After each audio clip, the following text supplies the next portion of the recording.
Everyone সকলোকে আজিৰ ক্লাছলৈ স্বাগতম জনাইছোঁ।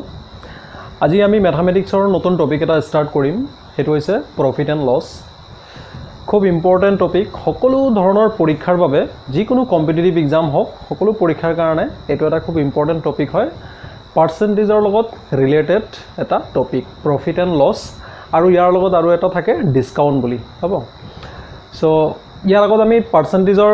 ক্লাছটো আমাৰ কৰা হ'ল, কেইবাটাও পাৰ্টত ক্লাছ কেইটা কৰা হৈছে, কাৰণ পাৰ্চেণ্টেজটো এটা মানে কি বহল ভাষ্ট কনচেপ্ট হয়। চ' তাত কুৱেশ্যনৰ যিটো কুৱেশ্যনৰ টাইপ কেইটা বহুত ধৰণৰ কুৱেশ্যন আহে, আৰু একেবাৰে লৱাৰ লেভেলৰ পৰা হায়াৰ লেভেললৈকে সকলো ধৰণৰ কুৱেশ্যনখিনি ছল্ভ কৰা হৈছে। চ' অধীৰ মেথছ ট্ৰিক ইউটিউব চেনেলত আপোনালোকে ছাৰ্চ কৰিব, আপোনালোকে তাত পাব। মানে প্ৰায় 6টামান ক্লাছ ভিডিঅ' ইয়াত বনোৱা হৈছে। চ' পাৰ্চেণ্টেজৰ লগত ৰিলেটেড আজি নতুন টপিক আমি পঢ়িম, সেইটো হৈছে profit and loss. Profit and loss ইয়াৰ ওপৰতো কি হ'ব, বহুত ধৰণৰ কুৱেশ্যন আহে। মানে কি কুৱেশ্যনৰ টাইপবিলাক কি হয়, বেলেগ বেলেগ হয়, বহুত বেলেগ বেলেগ হয়।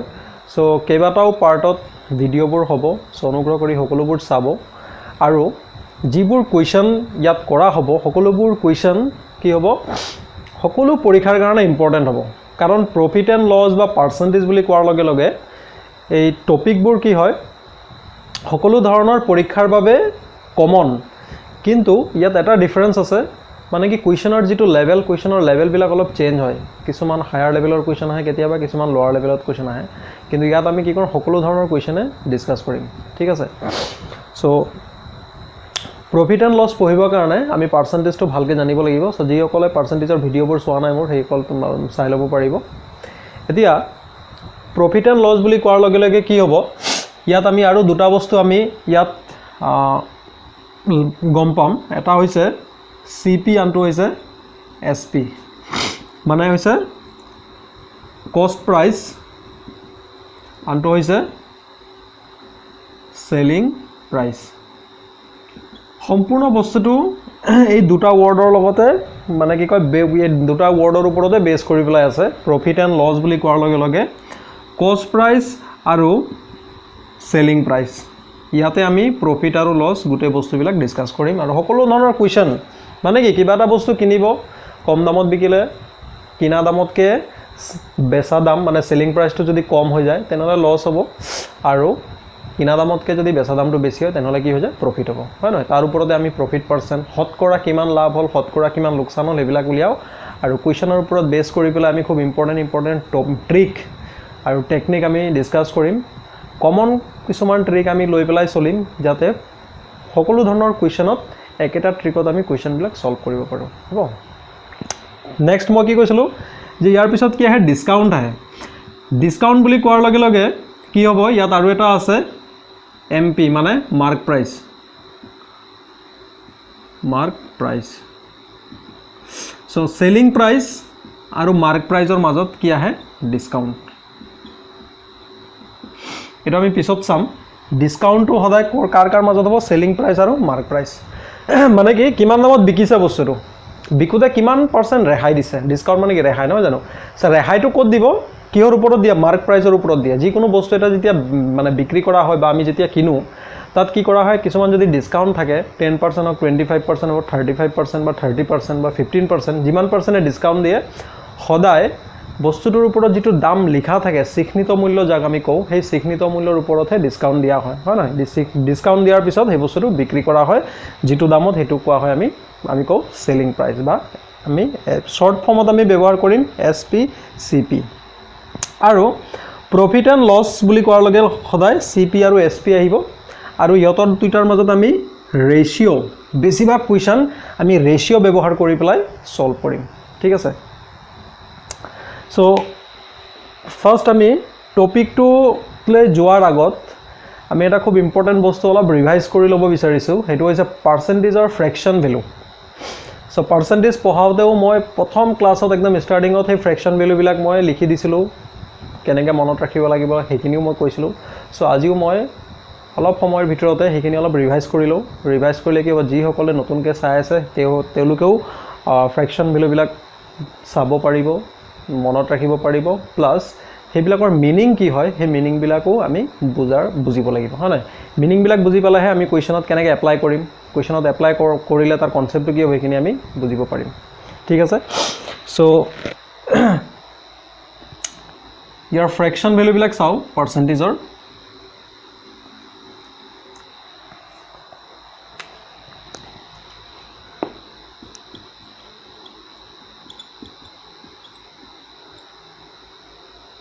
fraction values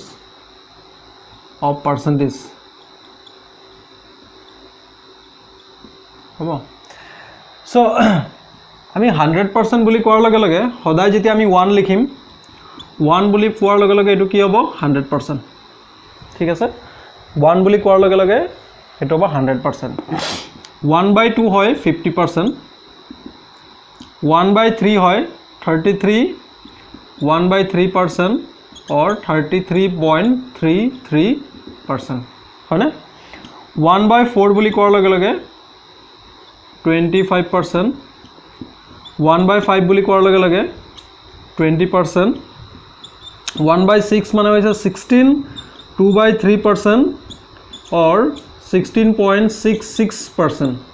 কতবাত আমি যদি 16.66% আমি পাও তাৰ ঠাইত আমি 1/6 আমি লিখি দিব পাৰিম এটা এইখিনি কিয় লিখিছো ইয়াৰ প্ৰয়োজনীয়তাটো কি আমি অলপ পিছত ডিসকাস কৰিম সো ফাৰ্স্ট লিখিলো 1/7 1/7 মানে হৈছে আপোনাৰ 14 2/7% 7 into 14 হলে 98 plus 200 7% ঠিক আছে নেক্সট চাও 1/8 মানে হৈছে 12 1/2% or 12.5% 1/9 বুলি কোৱাৰ লগে লগে কি হ'ব 99 1/9% or 11.11% 1/10 মানে হৈছে 10% 1/11 মানে হৈছে 9 1/11% or 9.09% 1/12 মানে হৈছে 8 96 4/12 মানে 2/3% or 8.66% 1/13 মানে হৈছে 7 হলে 91 9/13% 1/14 মানে হৈছে 1/14 বুলি কোৱাৰ লগে লগে কিমান হ'ব 7 কিমান থাকিলে 98 2/7 2/14 মানে 1/7% আৰু 1/15 মানে হ'ব 15 6 jar 90 হলে 10/15 2/3% or 16.66% হয় না 6 into 2 6 jar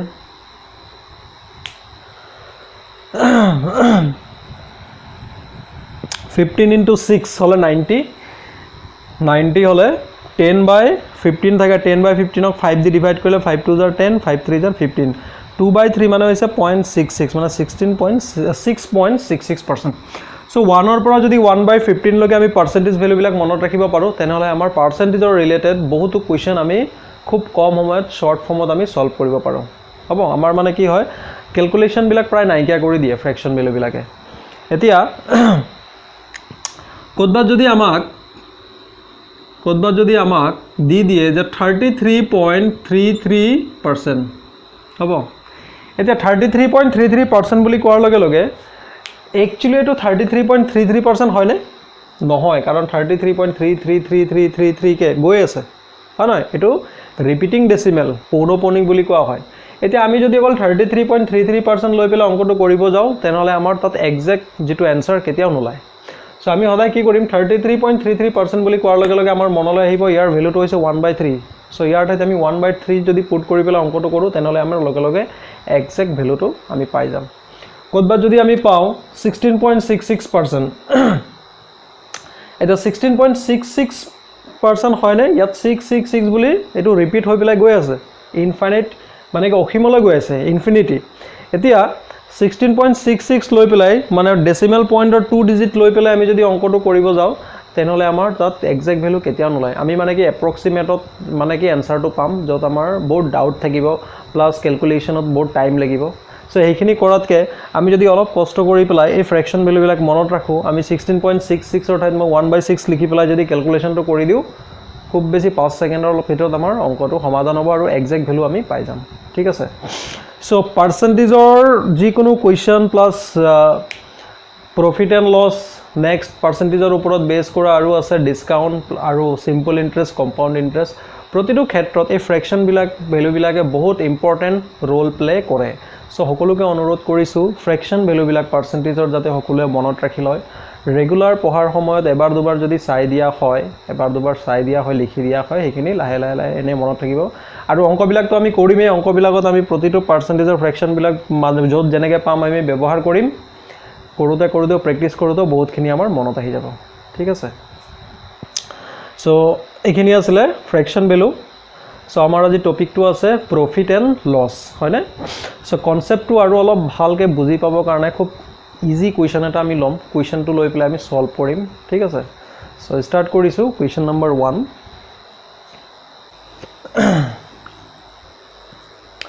So our question number 1 is the purchase price of an item is rupees 8,000. How many rupees should be sold to make a profit of 25%? 10,000, 20,000, 30,000, 15,000. So question to ekebare easy. Hone? Ji okole saise kisumane sage answer to gom paiseo yar answer to kiman. Eta yar question to loar uddesho to hoise jate ami topic to olop gobhir bhabe olop mane ki ko concept to ami olop bhuji pao. Thik ase? যে এনেকুৱা ধৰণৰ question আহে হেতু নহয় কেতিয়াবা আহে ধৰি লওক 4th গ্ৰেড বা 3rd গ্ৰেড এনেকুৱা কিছুমান কেতিয়াবা মানে কোৱেশ্চন এক্সামত এনেকুৱা ধৰণৰ কোৱেশ্চন দি দিয়ে নিদিয়াও নহয় সো মই কি কৰিছো আমাৰ মানে কি ক্লাস 2 মেইন হৈছে একদম 0 লেভেলৰ পৰা স্টাৰ্ট কৰিছো গম পাইছানে মানে কি একদম 0 লেভেলৰ পৰা গৈ আমি একদম হায়াৰ লেভেলৰ কোৱেশ্চন সকলো ধৰণৰ কোৱেশ্চন আমি ইয়াত ডিসকাস কৰিম প্ৰতিটো কোৱেশ্চনতে বহুত ধুনিয়া ধুনিয়া ট্ৰিক আমি ব্যৱহাৰ কৰিম আপোনালোকে চাব এতিয়া এই কোৱেশ্চনটো যদি আমি চাও এটো আমি কেবা ধৰণৰ সলভ কৰিব পাৰো হয়নে মই তিনটা প্ৰসেস ইয়াত দেখুৱাম সলভ কৰাৰ আমি জাস্ট বুজি পাব কাৰণে সলভ কৰিম লাষ্ট যেটো প্ৰসেস হ'ব সেই প্ৰসেসটো আমি বেসিক্যালি আমি কোৱেশ্চন বিলাকত বেছিভাগ কোৱেশ্চনত আমি ব্যৱহাৰ কৰিম এতিয়া আমি যদি স্কুল লেভেলত যাও স্কুল লেভেল হিচাপত যদি এটো আমি সলভ কৰো মানে স্কুল লেভেল হিচাপত যদি আমি সলভ কৰো আমি কেনেকৈ কৰিম যে ইয়াত কি কৈছে যে purchase price of an item is 8,000 মানে বস্তু এটা যি কোনো এটা বস্তুটোৰ কিনা দাম কিমান দি আছে rupees 8,000 8,000 টকা হয় না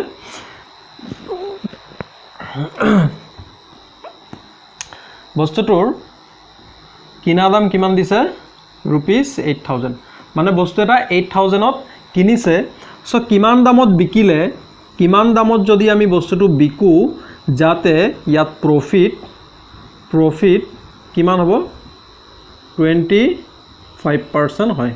ইয়াত প্রফিট কিমান হয় 25% হয় এটো আমাৰ কোৱেশ্চনটো আমাক সুধিছে মানে এতিয়া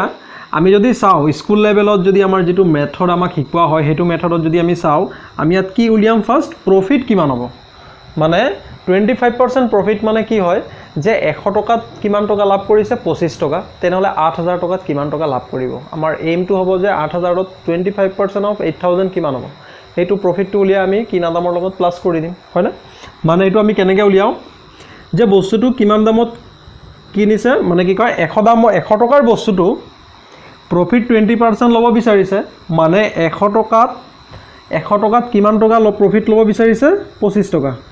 100 rupees 25 rupees profit বিচাৰিছে তো 8000 ত কিমান profit পাব সো দুটা জিরো কাটিলো 8 into 25 হলে 200 into এটা জিরো হৈ গল মানে 2000 টকা পালো সো ইয়াত যদি কিনা দামটো প্লাস কৰি দিও মানে বস্তুটো তো কিনিছে ইমান দামত হয় না তেনেহলে আমি কিমান দাম পাম আমি 10000 আমাৰ আনসাৰটো কিমান ওলাব 10000 হয় না মানে 100 টকাৰ বস্তুটো কিমান প্রফিট লৈছে 25 টকা তেনেহলে 8000 টকাত কিমান হ'ব 2000 প্লাস 8000 টো এটো কিনা দাম নহয় জানো মই প্লাস কৰিছো সো 10,000 মানে বস্তুটো কিমান দামত বিকিব 10,000 এইটো হ'ব সেলিং প্ৰাইস হয়নে আৰু এটা মেথড যদি ইয়াক যদি অলপ শৰ্ট কৰি লও কেনেকৈ আমি কৰিম ইয়াক যদি অলপ আমি শৰ্ট কৰো সাপোজ বস্তুটো 100 টকাত কিনিছিলে বস্তুটো কিমান দামত কিনিছিলে 100 টকাত 100 টকাত বস্তুটো কিনি পেলাই 25% প্ৰফিট মানে 100 টকাত 25 টকা লাভত বিকিছে মানে যদি বস্তুটোৰ দাম 100 টকা হয় তেনেহলে কিমান দামত বিকিব 125 টকাত যদি বস্তুটোৰ দাম 100 টকা হয় তেনেহলে বস্তুটো কিমান দামত বিকিব 125 টকাত তেনেহলে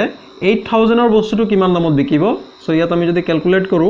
ক্যালকুলেট কৰিলে 8 * 125 হলে কিমান হ'ব 8 5 40 ৰ 0 4 8 12 96 400 আৰু ইয়াত আহিলে 0 0 10,000 আহিব হয় না 8 5 গুণ 40 ৰ 0 0 কিমান পাম আমি 10,000 হয় না মানে 8 * 125 হলে 1000 হয় এটা 0 পালো 10,000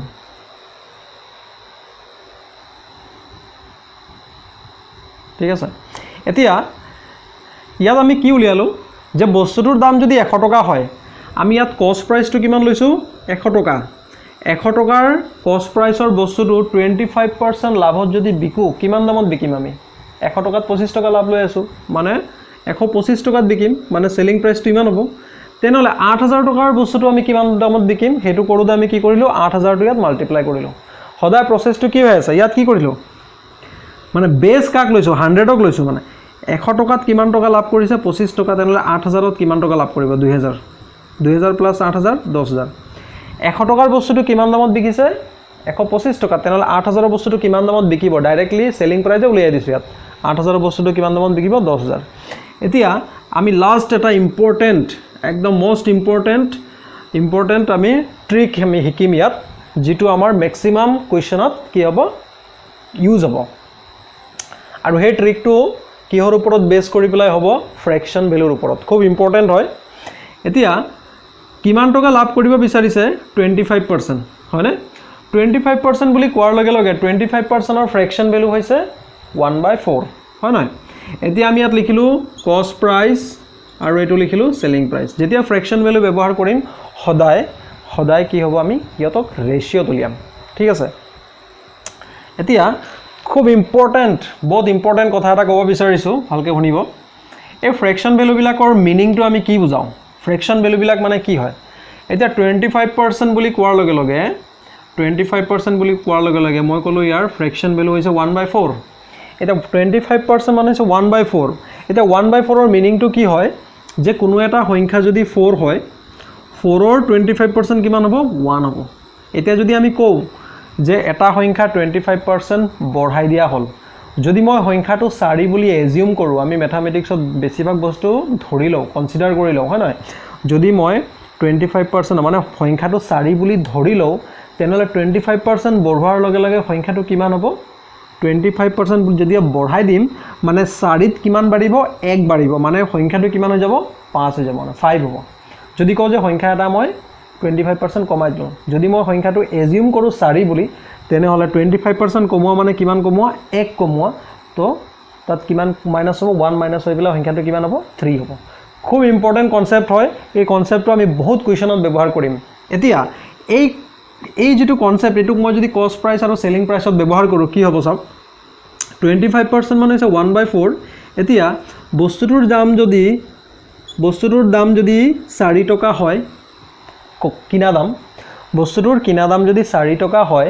25% লাভত বিকিছে কিমান দামত বিকিব 4 ৰ 25% হৈছে 1 হয় না 25% লাভ কৰিছে লাভ মানে প্লাস নহব জানো মানে বস্তুটো কিমানত বিকিব 5 টকাত মানে বস্তুটোৰ দাম যদি 4 টকা হয় তেনেহলে বস্তুটো কিমান দামত বিকিব 5 টকাত ঠিক আছে বস্তুটোৰ কিনা দাম যদি 4 টকা হয় বস্তুটো 25% লাভত বিকিছে 25% লাভ বুলি কোৱাৰ লগে লগে 4 ৰ 25% মানে কিমান হয় 1 সো 4 ৰ লগত 1 প্লাস হৈ পেলাই কিমান হ'ব 5 হ'ব এতিয়া বস্তুটোৰ কিনা দাম কিমান আছে বস্তুটোৰ কিনা দাম আছে 8000 এটা বস্তুটোৰ কিনা দাম যদি 8000 হয় তেনেহলে ইয়াৰ বেচা দাম কিমান হ'ব আমি এই বস্তুটো উলিয়াব লাগে এতিয়া একদম খুব ইম্পৰ্টেণ্ট কথা আৰু এটা ক'ব বিচাৰিছোঁ যেতিয়া আমি কষ্ট প্ৰাইচ আৰু সেলিং প্ৰাইচৰ ৰেশিও পাম ঠিক আছে কষ্ট প্ৰাইচ সেলিং প্ৰাইচৰ ৰেশিও পাম আৰু আমাক কষ্ট প্ৰাইচ এটা দিয়া থাকিব সেলিং প্ৰাইচ উলিয়াব দিয়ে কষ্ট প্ৰাইচ এটা দিয়া থাকিব আৰু সেলিং প্ৰাইচ যেতিয়া উলিয়াব দিব তেতিয়া আমি সদায় কি কৰিম কষ্ট প্ৰাইচটো কষ্ট প্ৰাইচেৰে হৰণ কৰিম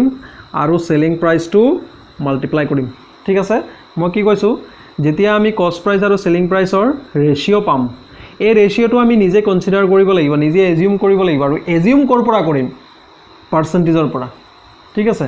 এজিউম কৰ পৰা কৰিম আমি পাৰ্চেন্টেজৰ ফ্ৰেকশন ভ্যালুৰ পৰা আমি এজিউম কৰিম এজিউম কৰি পেলাই কষ্ট প্ৰাইচ আৰু সেলিং প্ৰাইচৰ ৰেশিও লৈ লম তাৰ পিছত তাতটো কিবা এটা দিয়া থাকিব কষ্ট প্ৰাইচ দিয়া থাকিব নহলে সেলিং প্ৰাইচ দিয়া থাকিব এতিয়া ইয়াত সাপোজ কষ্ট প্ৰাইচ দিয়া আছে সেলিং প্ৰাইচ ফাইন্ড কৰিব দিছে সো কষ্ট প্ৰাইচটোক আমি কষ্ট প্ৰাইচেৰে ডিভাইড কৰিম কি কৰিলো কষ্ট প্ৰাইচটোক কষ্ট প্ৰাইচেৰে ডিভাইড কৰিলো ইনটু সেলিং প্ৰাইচেৰে মাল্টিপ্লাই কৰিলো আমি কি পাই যাম সেলিং প্ৰাইচ পাম সো এটো কি কৰিলে 2000 ইনটু 5 হ'ব 10000 ঠিক আছে মানে বস্তুটোৰ দাম কিমান হ'ব কিমান দামত বিকিব লাগিব 10000 এতিয়া এই সেম রুল নেক্সট প্ৰায় কোৱেশ্চনত আমি ফলো কৰিম সাপোজ দিয়া আছে কষ্ট প্ৰাইচ আৰু সেলিং প্ৰাইচৰ ৰেশিও আমি এই ৰেশিওটো কৰ পৰা উলিয়াম আমি নিজে এজিউম কৰিম কৰ পৰা ফ্ৰেকশন ভ্যালুৰ পৰা পাৰ্চেন্টেজৰ ঠিক আছে আমাক দিয়া আছে সেলিং প্ৰাইচ কষ্ট প্ৰাইচ উলিয়াব লাগে সো ইয়াত সেলিং প্ৰাইচ দি ডিভাইড কৰিম ইনটু কষ্ট প্ৰাইচ ঠিক আছে ইয়াত যেনেকৈ কি কলো মই কষ্ট প্ৰাইচ সেলিং প্ৰাইচৰ ৰেশিও দিয়া আছে কষ্ট প্ৰাইচ দিয়া আছে সেলিং প্ৰাইচ ফাইন্ড কৰিব লাগে তো কষ্ট প্ৰাইচ ডিভাইড বাই কষ্ট প্ৰাইচ ইনটু সেলিং প্ৰাইচ আমি সেলিং প্ৰাইচ পাম যদি আমাক কষ্ট প্ৰাইচ সেলিং প্ৰাইচৰ ৰেশিও থাকে সেলিং প্ৰাইচ দিয়া থাকে কষ্ট প্ৰাইচ ফাইন্ড কৰিব লাগে সো সেলিং প্ৰাইচ ডিভাইড বাই সেলিং প্ৰাইচ ইনটু কষ্ট প্ৰাইচ ঠিক আছে এই বস্তুটো মই বুজাব বিচাৰি আছিলো কাৰণ এই বস্তুটো আমি বেছিভাগ অংকত আমি ব্যৱহাৰ কৰিম সো আমাৰ ইয়াত কোৱেশ্চন নম্বৰ 1 ৰ আনসাৰটো কিমান হ'ব 10000 আমি লাহে লাহে কোৱেশ্চনৰ লেভেলটো বঢ়াম খুব ইন্টাৰেষ্টিং কোৱেশ্চন লম চাব আপোনালোকে কোৱেশ্চন বিলাক মানে অংক বিলাক কৰি এনে ভাল লাগিব আপোনালোকৰ ঠিক আছে সো স্কিপ নকৰাকে ধুনীয়াকৈ ভিডিওবোৰ চাব 100% প্ৰফিট এণ্ড লছৰ যিকোনো অংক আপোনালোকে পৰীক্ষাত আহিলে 100% কৰিব পাৰিব গ্যাৰান্টি ঠিক আছে সো কোৱেশ্চন নম্বৰ 2 আমি লম ওকে নেক্সট কোৱেশ্চন নম্বৰ 2 আমি লৈছো সেম ধৰণৰ কোৱেশ্চন হয় কিন্তু ইয়াত পাৰ্চেন্টেজৰ ভ্যালুটো অলপ চেঞ্জ আছে বেলেগ আছে এতিয়া এই কোৱেশ্চনটো যদি আমি ফাৰ্স্ট আৰু সেকেন্ড যেটো মেথডত ব্যৱহাৰ কৰিছিলো হেইটো যদি আমি কৰিব যাও আমাৰ এক্সাক্ট ভ্যালু কেতিয়াও নোলায় কিয় নোলায় আমাৰ মেইন বস্তুটো হৈছে এইটো ইয়াত কিমান দিয়া আছে 23.33% এই বস্তুটো দিয়া আছে তে 33 মানে কি 33% হয় জানো 333 কে গৈ আছে সো ইয়াক আমি যদি যে 100 টকা 23.33 পইচা লাভ কৰিছে এনেকৈ যদি কৰিব যাও অংকটো আমাৰ কাৰেক্টলি এক্সাক্ট ভ্যালু কেতিয়াও নোলাব প্লাস ক্যালকুলেশন বহুত টাফ হৈ যাব সো হেখিনি আমি কৰিব না যাও মই লাষ্ট প্ৰবলেমত যেটো আমি দেখাইছিলো ৰেশিও লৈ পেলাই ফ্ৰেকশন ভ্যালু হেতু আমি চাম এতিয়া আমি ফ্ৰেকশন ভ্যালু লৈ আমি উভতি যাও ইয়াত 23.33% আমি যদি ভালকে চাও 23.33% আমি আমাৰ ফ্ৰেকশন ভ্যালুৰ যেটো চাৰ্ট 1/15 লগে আমি পাইছিলো তাত আমি পোৱা নাই হয় নহয় কিন্তু ইয়াক আমি ব্ৰেক কৰিব পাৰো কেনেকৈ ব্ৰেক কৰিম চাও ইয়াক আমি কি লিখিব পাৰো 20% প্লাস 3.33% আমি লিখিব পাৰো এটা 20% মানে হৈছে 1/4 সৰি 1/5 1/4 লিখিছো 1/5 প্লাস এটা 3.33% মানে কিমান হ'ব এতিয়া চাও আমি পাইছিলো যে 33.33% মানে হৈছে 33.33% মানে হৈছে 1/3 হয় না 33.33% মানে হৈছে 1/3 এটা এই ডেসিমেল পইণ্টটো যদি 1 ডিজিট লেফট সাইডে আহে মানে 3.33% বুলি যদি মই লিখি দিও তেনেহলে তলত ইয়াত এটা কি হৈ যাব 0 আহিব মনত থাকিব না 33.33% আমি পালো হেতু 1/3 যেতিয়া ডেসিমেল পইণ্ট 1 ডিজিট লেফট সাইডত আহিব তলত এটা 0 আহিব ঠিক আছে যেনেকৈ 25% মানে কি হয় 1/4 মই যদি লিখো 2.5% মানে কিমান লিখিব লাগিব 1/40 ঠিক আছে যেতিয়া ডেসিমেল পইণ্ট ৰাইট সাইডৰ পৰা লেফট সাইডলৈ আহিব যিমান ডিজিট আহিব হিমানটা তলত কি আহিব 0 আহিব কেতিয়াবা সেম এনেকৈ এক্সাক্ট নাপাব পাৰো ডেসিমেল পইণ্ট ইফালে থাকিব সো এই ট্ৰিকটো ব্যৱহাৰ কৰিব যেতি যিমান ডিজিট লেফট সাইডে আহিব হিমানটা 0 তলত বহাই দিব হৈ যাব ঠিক আছে এতিয়া 3.33% মানে আমি কিমান লিখিম 1/30 এতিয়া 5 আৰু 30 এলচিয়াম 30 এটো ইকুয়াল 5 5 এ 30 ডিভাইড কৰিলে 6 টাইমছ 6 আৰু এটো 30 হল 1 দ্যাট মিন্স আমি কিমান পাই যাম ইয়াত কিমান পাই যাম 7/30 মানে কি পালো 23.33% অফ ফ্ৰেকশন ভ্যালু পালো 7/30 এতিয়া আমি ইয়াত কস্ট প্ৰাইস আৰু সেলিং প্ৰাইস এজিউম কৰিম মই জাস্ট অলপ এক্সপ্লেনেশন কৰি দেখুৱাৰ কাৰণে ইয়াত দীঘল হৈছে টেনশন কৰিব নালাগে দুইবাৰ মান প্ৰেক্টিস কৰিব এখিনি মাইন্ডতে হৈ যাব ঠিক আছে এতিয়া মই কস্ট প্ৰাইস আৰু সেলিং প্ৰাইসটো এজিউম কৰিম মোক কোৰ পৰা এজিউম কৰিব লাগে বুলি কৈছো সদায় ফ্ৰেকশন ভ্যালুৰ পৰা যেটো ডিনোমিনেটৰ থাকে হেতু সদায় কস্ট প্ৰাইস আৰু ওপৰৰ যেটো নিউমাৰেটৰ হ'ব হেতু ইনক্ৰিজ কিমান ইনক্ৰিজ হ'ব বা কিমান ডিক্ৰিজ হ'ব ঠিক আছে এতিয়া আমাক কি কৈছে যে প্ৰফিট লৈছে প্ৰফিট বুলি কোৱাৰ লগে লগে আমি লিখিব পাৰো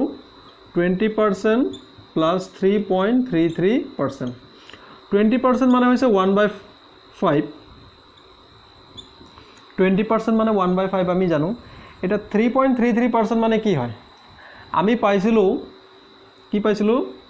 যে 33.33% মানে কিমান হয় 1/3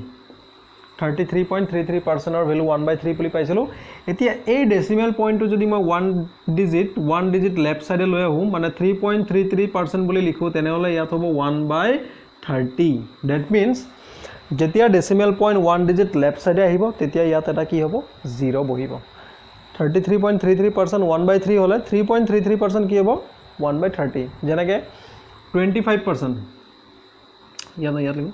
25% মানে হৈছে 1/4 তেনেহলে 2.5% মানে কিমান হ'ব 1/40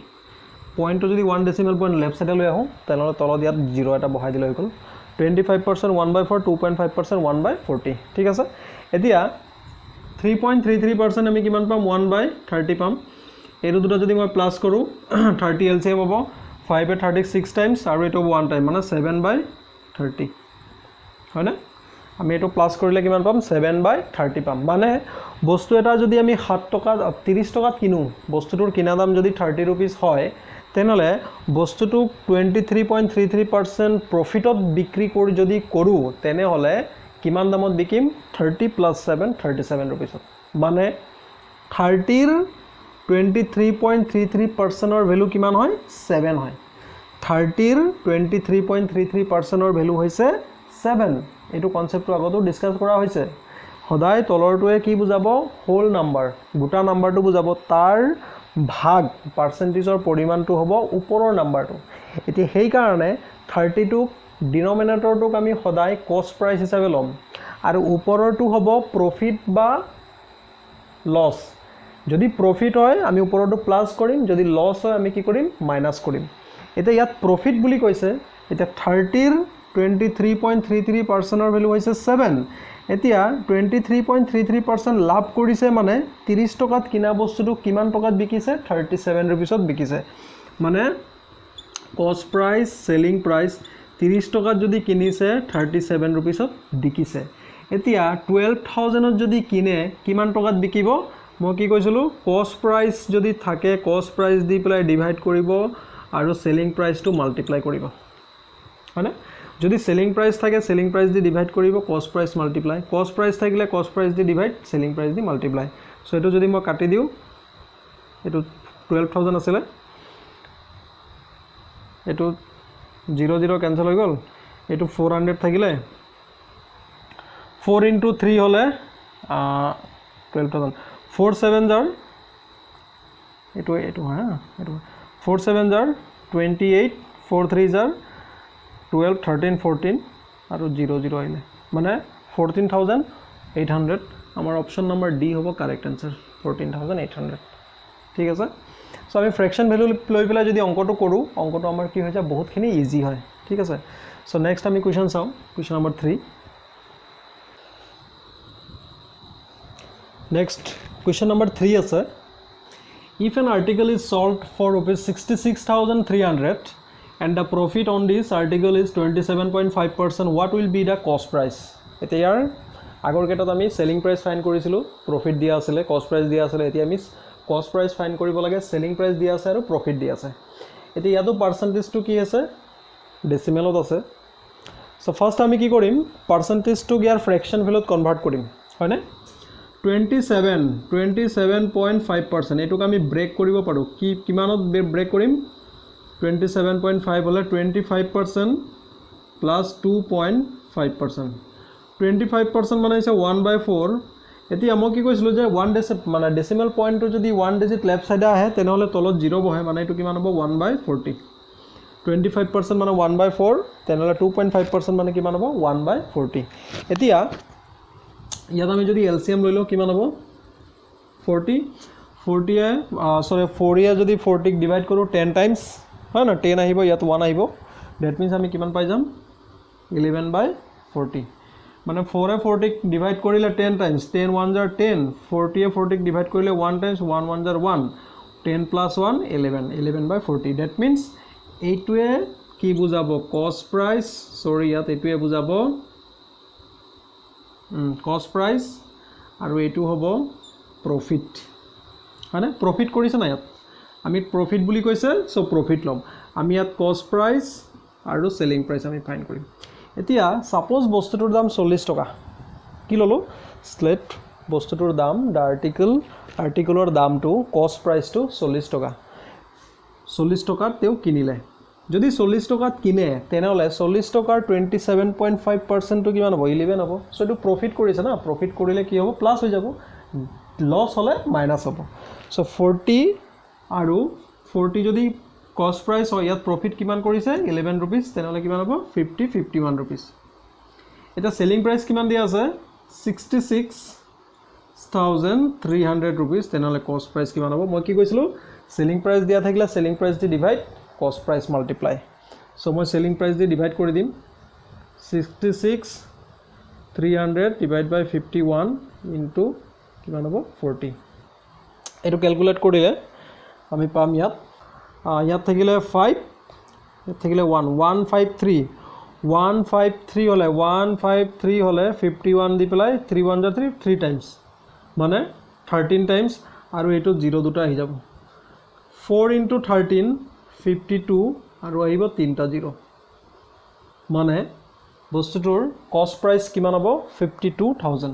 বস্তুটো কিমান দামত কিনি আনিছিলে 52000 দি কিনি আনিছিলে হ'ব সো ইয়াত মানে কি হল আগৰ অংক কেটাৰ হৈতে একে মই ইয়াত টাইপ 1 বুলি লিখি লৈছো এই কাৰণে এটো সেম টাইপৰ কোৱেশ্চন আমি ডিসকাস কৰিম নেক্সট আমি আকৌ টাইপটো চেঞ্জ কৰিম লেভেলও বঢ়াম কোৱেশ্চনৰ হয় নহয় এতিয়া ইয়াত কি দিছিলে যে বস্তুটো আৰ্টিকলটো কিনিছিলে 66300 ত প্ৰফিট কৰিলে 27.5% সৰি উল্টাকে কলো 66,300 ত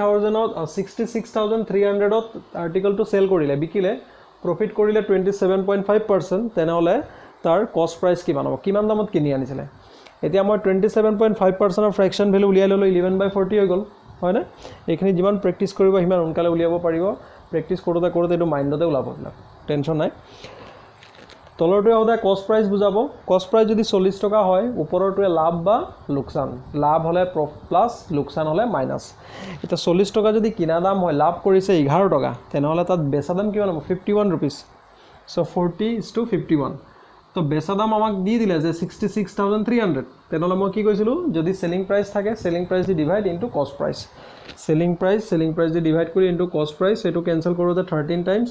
এটো 00 আহিলে ইনটু 40 13 into 40 13 into 4 হলে 52 আৰু 3টা 0 52000 আমাৰ হৈ গল কস্ট price okay next question number 4 Question number 4 this is an item sold at rupees 46,000 and made a profit 15%. Find the cost price. Cost price find koribo lage 40 same type of question hoy. Etia 15% profit korise ha na 15% or fraction value kiman hoy 15% mane kiman hoy 15/100 mane 5 3 jar 15 520 100 mane 3/20 15% or fraction value hoise 3/20 that means 20 টকাত যদি কিনে আনে বস্তুটো তেনে হলে 15% প্ৰফিটত বিকিলে তাৰ বেচা দাম কিমান হ'ব 23 रुपीस হয় নাই মানে 20 ৰ 15% ৰ ভ্যালু হৈছে 3 যদি তাৰ কস্ট প্ৰাইস 20 হয় প্ৰফিট যদি 3 रुपीस হয় তেনে হলে সেলিং প্ৰাইস কিমান হ'ব 23 এতিয়া 46000 ত কি কৰিছে সেল কৰিছে সো 46 ডিভাইড বাই 23 সেলিং প্ৰাইস ডিভাইড বাই সেলিং প্ৰাইস ইনটু 20 এটো যদি ক্যান্সেল কৰো 2 টাইমস 000 2 2 jar 4 চাৰিটা 0 আহিব মানে কিমান হ'ব 40000 বস্তুটো কস্ট প্ৰাইস কিমান দামত কিনি আনিছিলে 40000 কিনি আনিছিলে সো এইখিনি আসলে এটা টাইপৰ কোৱেশ্চন যত প্ৰফিট বা লস দিয়ে এনেকে সেলিং প্ৰাইস বা কস্ট প্ৰাইস ফাইন কৰিব দিয়ে হয় না সো ইয়াত কি হয় এনেকুৱা ধৰণৰ পাৰ্সেন্টেজ খুব কমে দিয়ে ইয়াৰ আগত যিবিলাক ডেসিমেলৰ পাৰ্সেন্টেজ আমি চালো সেই ডেসিমেলৰ পাৰ্সেন্টেজটো হে বেছিকে দিয়ে হয় না সো এই কাৰণে কোৱেশ্চন বিলাক লোৱা হল যেতিয়া ডেসিমেল পইণ্টত পাৰ্সেন্টেজ বিলাক দিব কিছুমান অড নাম্বাৰ পাৰ্সেন্টেজ কিছুমান দি দিয়ে সদায় ফ্ৰেকশন ভ্যালুত আমি কনভাৰ্ট কৰি পেলাই অংকটো কৰিলে আমি এক্সাক্ট ভ্যালু পাম আৰু সোনকালে পাম এনসাৰটো ঠিক আছে সো হেতু ট্ৰিক আপোনালোকে ব্যৱহাৰ কৰিব এতিয়া আমি কোৱেশ্চনৰ টাইপটো অলপ চেঞ্জ কৰিম ঠিক আছে আৰু অলপ হায়াৰ লেভেলৰ কোৱেশ্চন আমি ডিসকাস কৰিম ওকে নেক্সট কোৱেশ্চন চাও Question number 5 is an item was bought for rupees 15,000 and sold for rupees 18,000 find profit percent so একেবাৰে ইজি কোৱেশ্চনে হয় এটো আমি কি কৰিব পাৰো যে 15,000 ত কিনিছিলে 18,000 ত বিকিলে মানে প্ৰফিট কিমান কৰিলে 18 - 15 মানে 3,000 হয় না 3,000 প্ৰফিট কৰিলে কিমানত প্ৰফিট কৰিলে 3,000 15,000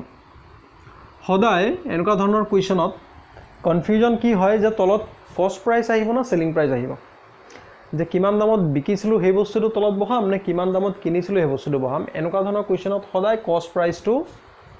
কি হ'ব তলত আহিব মানে কি কিমান টকা আমি ইনভেস্ট কৰিছো ইনভেস্ট কৰা মানে কি হয় আমি বস্তুটো ইনভেস্ট কৰিবলৈ আমি কিনি আনিছো মানে মই 15,000 টকা মই বিজনেছত ইনভেস্ট কৰিলো মানে বস্তু এটা কিনুতে ব্যৱহাৰ কৰিলো 15,000 টকা তাত 18,000 ত মই বিকিলো এটা লাভটো আমাৰ কিহৰ ওপৰত হ'ব 18,000 ৰ ওপৰত নহয় লাভটো সদায় 15,000 ৰ ওপৰতহে হ'ব হয় নাই সেই কাৰণে 15,000 ত যদি 3,000 লাভ হয় তেনে হলে পাৰ্সেন্টেজ ফাইন কৰিব দিছে 100% ত 100% ত কিমান লাভ হ'ব এটো 3টা 0 এটো 3টা 0 কাটিলো এটো হল 5 টাইমস এটো হল 20 টাইমস সো কিমান হ'ব 20% হয় না সদায় তলত কি বহিব কস্ট প্ৰাইস জিটু টকা আমি ইনভেস্ট কৰিছো বিজনেছটো হয় নহয় আমি লাভটো এতিয়া মই বিজনেছ এটা ষ্টাৰ্ট কৰিলো সাপোজ 30,000 দি পেলাই 30,000 ত মোৰ 5,000 প্ৰফিট হল মানে মই তাৰ পৰা ইনকাম কৰিলো 40,000 মানে 35,000 হয় না এতিয়া আমাৰ লাভটো কাৰ ওপৰত বেছ কৰিব লাভটো বেছ কৰিব 30,000 ৰ ওপৰত সেই কাৰণে 30,000 টো তলত মানে যিমান টকা আমি ইনভেস্ট কৰিছো ইনভেস্ট কৰা মানে কি বস্তু এটা কিনি আনিছো মানে তাৰ কিনা দাম হয় নহয় সো সদায় যেটো আমি ইনভেস্ট কৰো বা যেটো জীৱান দাম দি বস্তুটো কিনি আনো সেই দামটো তলত আৰু যেটো লাভ বা লোকসানটো সদায় এই কিনা দামৰ ওপৰতে বেছ কৰিব হ'ব যিমান দামত বিকিলো সেইটোৰ ওপৰত কেতিয়াও বেছ নকৰে এতিয়া 3,000 টকা যে লাভ কৰিলে 18,000 ত 3,000 টকা লাভ কৰা নাই কিমান টকা ইনভেস্ট কৰিছিলে 15,000 ইনভেস্ট কৰিছিলে মানে 15,000 তে 3,000 ইনভেস্ট কৰিলে মানে কি কয় প্ৰফিট কৰিলে সো 100% ত কিমান কৰিব 20% ইয়া যেনেকৈ 30,000 মই ইনভেস্ট কৰিলো কিবা এটা বস্তু কিনি আনিলো এটা 5,000 মোৰ প্ৰফিট হল হয় নাই এটা 5,000 যে প্ৰফিট কাৰ ওপৰত বেছ কৰি পেলাই হল 30,000 ৰ ওপৰতে হল 35,000 ৰ ওপৰত হোৱা নাই ঠিক আছে সো নেক্সট কোৱেশ্চন চাও question number 6 Next question number 6 is Ram has bought a watch of rupees 5,000 and sold it to Shyam for 10% profit. Shyam sold it to Mohan at 9/11% profit. Mohan sold it to Rohan at 1/5 loss. At what price Rohan bought it? মানে কি কৰিলে ৰামে ঘড়ী এটা কিনিলে কিমান দামত কিনিলে 5,000 ত কিনিলে হয় না 5,000 ত কিনাৰ পিছত শ্যামক বিকিলে 10% প্ৰফিটত শ্যামে আকৌ মোহনক বিকিলে 9/11% প্ৰফিটত মোহনে আকৌ ৰহনক বিকিলে 1/5 লছত এটো আমাক ইজি কৰি দিছে ফ্ৰেকশন ভ্যালু দিয়ে দিছে মানে বস্তুটোৰ দাম যদি 5 টকা হয় তেনলে 1 টকা লস কৰিছে কিমানত বিকিছে 4 টকাত বিকিছে এতিয়া আমি এই দুটাৰ ফ্ৰেকশন ভ্যালু বিলাক উলিয়াই ললে হৈ গল 10% মানে 1/10 হয় হেতু আমি সৰি 10% ৰ ফ্ৰেকশন ভ্যালু 1/10 হেতু আমি জানো 9 1/11% ৰ ফ্ৰেকশন ভ্যালু কিমান হয় একিনে আমি লিখো 10% মানে হৈছে 1/10 9 1/11% মানে হৈছে 1/11 আৰু এটা দিছে 1/5 এতিয়া আমি একেটা লাইনত অঙ্কটো কৰিম কেনেকৈ কৰিম বহুত ধুনীয়া ট্ৰিক বস্তুটোৰ দাম কিমান আছিল আমাক কি উলিয়াব লাগে হোৱাট প্ৰাইচ ৰহন বট ইট মানে ৰহনে কিমান দামত কিনিলে ৰহনে কিমান দামত কিনিলে বা মোহনে কিমান দামত বিকিলে একে কথা হয় নহয় মোহনে বিকিছে যেটো দামত বিকিছে ৰহনে হেতু দামতে কিনিছে এতিয়া ঘড়িটোৰ দাম কিমান আছিল 5000 আছিল 5000 ত কি কৰিছে শ্যামে 10% প্ৰফিট কৰিছে 10% প্ৰফিট মানে 1/10 মানে বস্তুটোৰ দাম যদি 10 টকা হয় তেনল তাত 1 টকা লাভ কৰিছে মানে 11 টকাত বিকিছে মানে 11/10 ইনটু শ্যামে কি কৰিছে আকৌ মোহনক 9 1/11% ত বিকিলে প্ৰফিটত বিকিলে এতিয়া 9 1/11% মানে হৈছে 1/11 মানে বস্তুটোৰ দাম যদি 11 টকা হয় তেনলে তাত আকৌ 1 টকা কি কৰিলে লাভ কৰিলে মানে কিমান টকাত বিকিলে 12 টকাত বিকিলে মানে 12/11 ইনটু মোহনে আকৌ কি কৰিছে ৰহনক বিকিলে 1/5 লস মানে বস্তুটোৰ দাম যদি 5 টকা হয় 1 টকা লসত বিকিলে মানে কেই টকাত বিকিলে 4 টকাত বিকিছে 4/5 গম পাইছানে কি কৰিলো মই 10% মানে 1/10 9 1/11% মানে 1/11 আৰু 1/5 দিয়া আছে ফ্ৰেকশন ভ্যালু আমি বিলাক লৈ ললো এটা বস্তুটোৰ কিনা দাম আছিল 5000 সো 5000 ইনটু আমি ইয়াৰ বিকা দামটো উলাইছো বিক্ৰী কৰা দাম মানে মোহনে কিমান দামত ফাইনালি বস্তুটো বিকিলে এতিয়া প্ৰথম কোনে বিকিলে শ্যামে বিকিলে 10% প্ৰফিটত মানে বস্তুটোৰ দাম যদি 10 টকা হয় 10ৰ 10% কিমান 1 নহয় জানো মানে প্ৰফিট কৰিলে সো প্লাস কৰিলে 11 পালো মানে 10 টকাৰ বস্তুটো 11 টকাত বিকিলে আকৌ শ্যামে বিকিলে 9 1/11% প্ৰফিটত মোহনক মানে বস্তুটোৰ দাম যদি 11 টকা হয় তেনেহলে 1 টকা প্ৰফিটত বিকিছিলে মানে 12 টকাত বিকিলে আৰু মোহনে আকৌ বিকিলে 1/5 লসত মানে দ্যাট মিন্স বস্তুটোৰ দাম যদি 5 টকা হয় 1 টকা লস কৰি বিকিলে মানে 4 টকাত বিকিলে এতিয়া এটো যদি মই ক্যান্সেল কৰো 11 ক্যান্সেল কৰিলো 2 5 jar